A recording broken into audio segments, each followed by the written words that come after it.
Friends, आज के evening session में आप सभी का स्वागत है। आज के इवनिंग सेशन में हम लोग बात करेंगे डोमेस्टिक और इंटरनेशनल फ्लाइटों के बारे में।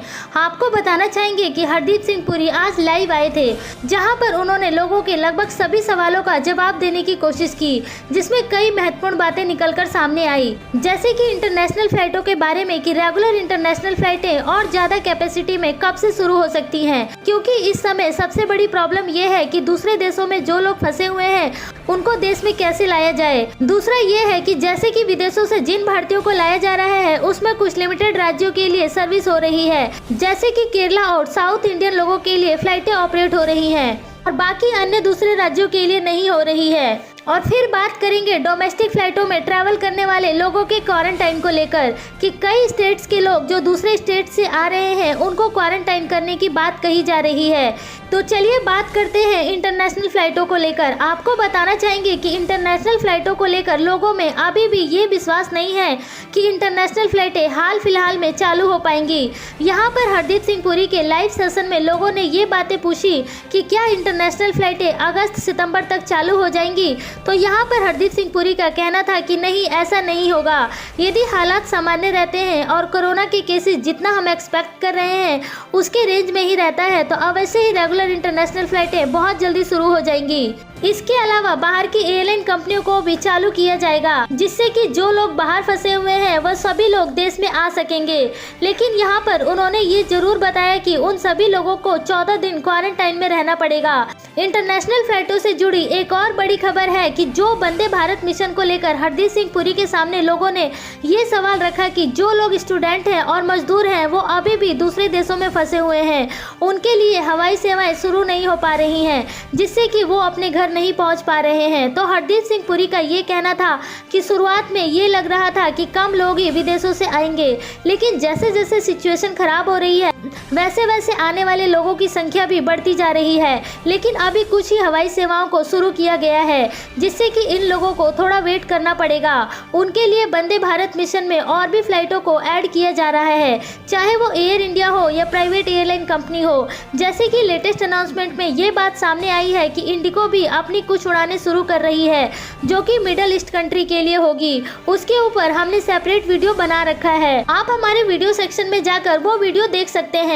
इसके अलावा कई लोगों का ये भी सवाल आया कि वह इस समय इंडिया में फंसे हुए हैं और वह विदेश जाना चाहते हैं, जैसे कि UK, USA, middle east country, जहां पर वे अभी नहीं जा पा रहे हैं। तो यहाँ पर हरदीप सिंह पुरी का ये कहना है कि एयर इंडिया की वेबसाइट पर सारी फ्लाइटों की लिस्ट लगी हुई है, वहां पर आप जाकर देख सकते हैं, जहां पर सभी देशों के लिए उड़ानें शुरू की जा चुकी है। यदि आपके पास वैलिड वीजा पासपोर्ट है तो आप ट्रैवल कर सकते हैं। हाँ, अभी कुछ लिमिटेड सीट है, लेकिन लोग अभी भी ट्रैवल कर रहे हैं और आने वाले समय में और अधिक उड़ानों को ऐड किया जाएगा।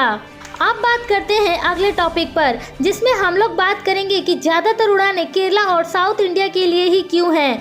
तो फ्रेंड्स, यहाँ पर हरदीप सिंह पुरी ने पूरा का पूरा इल्ज़ाम राज्य सरकारों का लगाया है। उनका कहना है कि राज्य सरकारें ही तैयार नहीं हैं इस समय अपने पैसेंजर्स को लेने के लिए, जिस कारण से उन राज्यों में फ्लाइटों को आने की परमिशन नहीं दी जा रही है। उन्होंने एग्जाम्पल लिया वेस्ट बंगाल का, तो वेस्ट बंगाल में अभी भी उड़ानों को शुरू करने को लेकर परमिशन नहीं मिल पा रही थी, जिस कारण से वेस्ट बंगाल में बहुत कम उड़ानें गई। इसके अलावा अन्य दूसरे राज्य जैसे कि बिहार, यूपी, राजस्थान, मध्य प्रदेश, ऐसे राज्य में भी उड़ानों को परमिशन नहीं दी जा रही थी कि इन राज्यों में दूसरे राज्यों से पैसेंजर आए, कि ये राज्य पूरे तरीके से तैयार नहीं थे कि यहाँ पर दूसरे देशों से लोग आए और वहाँ पर उनको क्वारंटाइन की फैसिलिटी दी जाए। लेकिन फ्रेंड्स, अब हरदीप सिंह पुरी ने यहाँ पर बताया है कि देश के लगभग सभी राज्य पूरे तरीके से फ्लाइटों को लेकर तैयार हो चुके हैं और धीरे धीरे पैसेंजर्स को आने की अनुमति भी दे रहे हैं।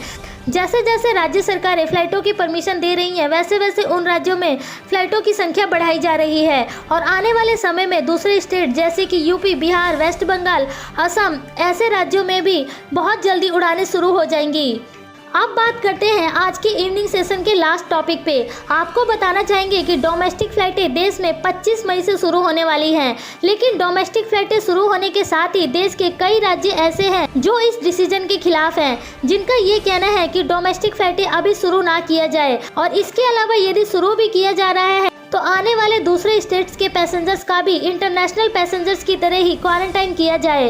इन स्टेट्स में केरला, कर्नाटक, आसाम आदि राज्य शामिल हैं, जो कि अभी एयरलाइन सर्विस के चालू करने के खिलाफ हैं। आपको बताना चाहेंगे कि यहाँ पर हरदीप सिंह पुरी ने ये सुझाव दिया कि पैसेंजर्स के पास आरोग्य सेतु ऐप है और आरोग्य सेतु ऐप में ग्रीन साइन दिख रहा है, तो इसका मतलब ये होगा कि पैसेंजर सेफ हैं और उनको डोमेस्टिक फ्लाइटों के लिए ट्रैवल करने की परमिशन दे दी जाएगी। उन्होंने यहाँ पर ये बताया कि राज्यों से आ रही रुकावटों के बावजूद भी हम यहाँ पर एक राज्य में फंसे हुए लोगों को दूसरे राज्यों में पहुँचाने का काम कर रहे हैं, जिससे कि पैसेंजर अपने अपने घर पहुँच जाए।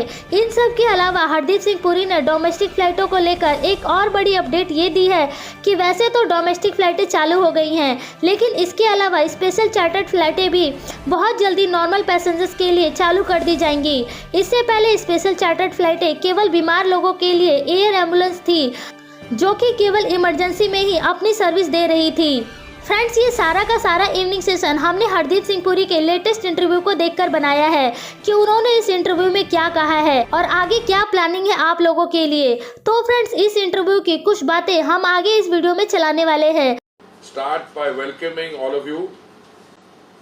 जो आपसे प्रश्न आते हैं, मुझे डायरेक्टली आते हैं, उनको मैं उनके जवाब देने की कोशिश करता हूं, पर आप समझ सकेंगे क्योंकि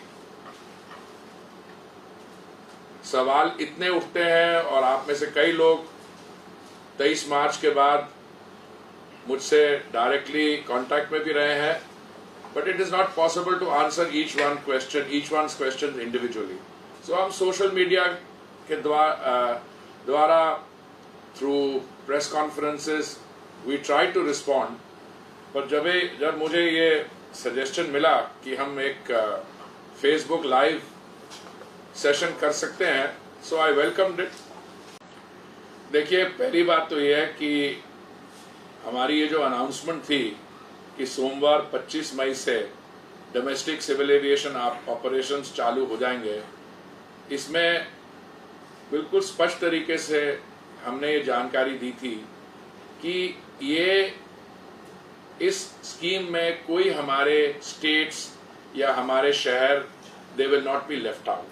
सो we are opening up all cities for 33% of the traffic as per their summer schedule.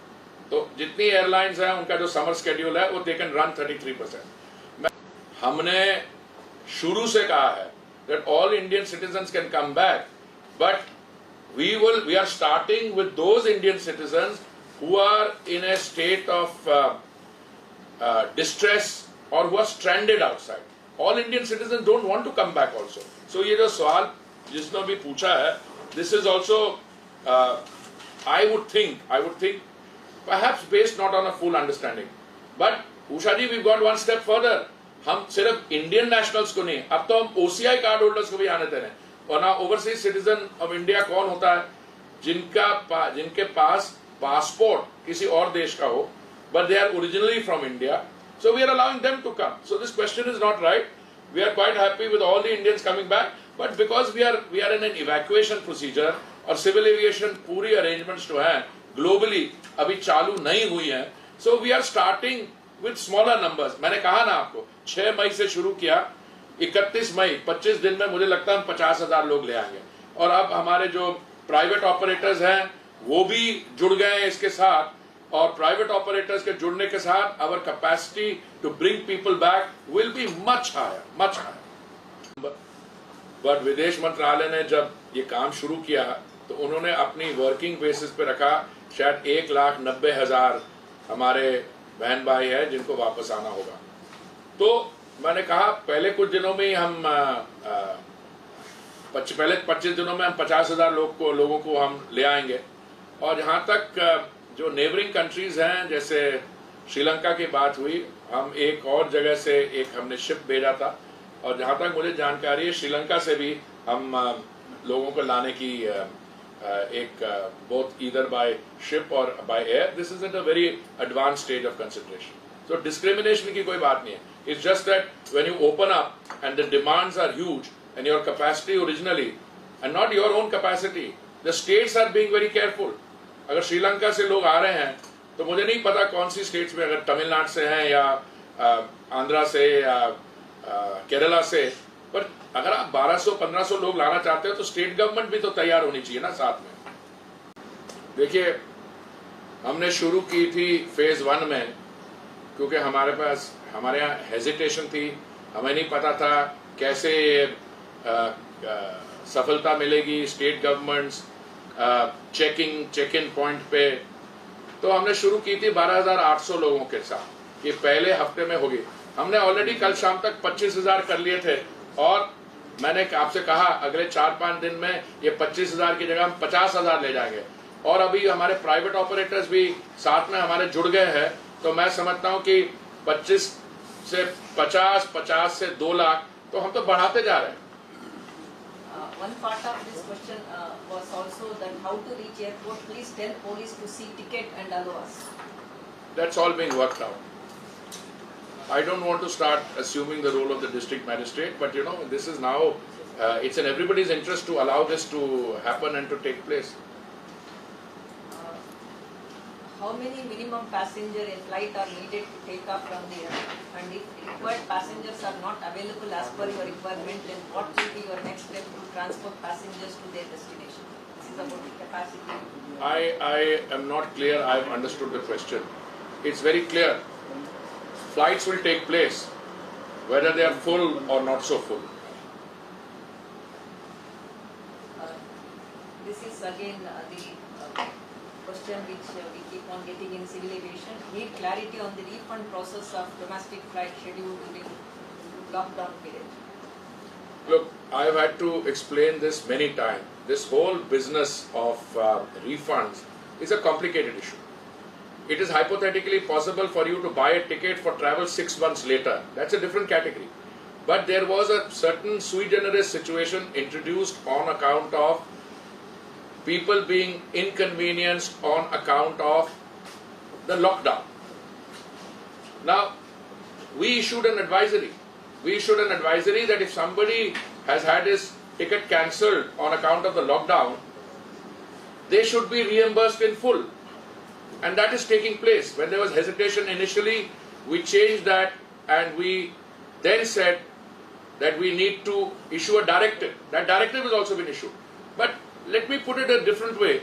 Now with this domestic civil aviation operations commencing, this will become a problem which will solve itself. तो आप देख सकते हैं कि हरदीप सिंह पुरी ने live क्या बोला है. हमने जस्ट यहाँ पर उनकी कई बातों को आपको आसान भाषा में समझाने की कोशिश की है, जिससे कि आपको चल रहे मौजूदा हालात की पूरी तरीके से जानकारी मिल पाए.